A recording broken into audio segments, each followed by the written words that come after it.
In today's video, I will walk you through how to delete playlist folder on Spotify. To get started, simply tap the link in the description to create your free account. Once Spotify is open, look at the left sidebar where your library is located. Find the small arrow next to the folder name to expand it and see the playlists inside. Now, move each playlist out of the folder.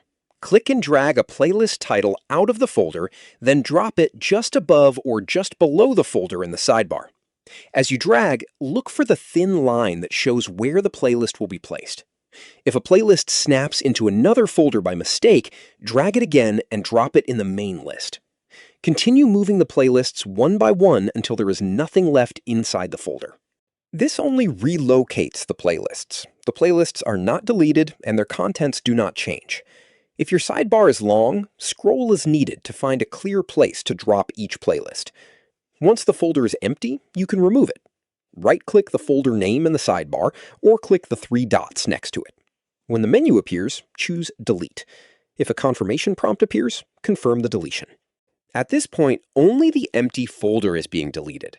The playlists you moved out of the folder remain in your main library list, exactly where you placed them. That's all there is to it. Expand the folder, drag each playlist out into the main library, and then delete the empty folder. Your playlists remain in your library, while the folder is removed from the sidebar. If you need to remove another playlist folder, repeat the same process. First, expand the folder and move each playlist out one at a time. Then, once the folder is empty, right-click it or use the three dots and select Delete. The important part is to move every playlist out before deleting the folder. Once nothing remains inside, the folder can be removed without deleting the playlists you already moved. Your playlists will stay in the main library list, while the empty folder is cleared from the sidebar. Thank you for watching.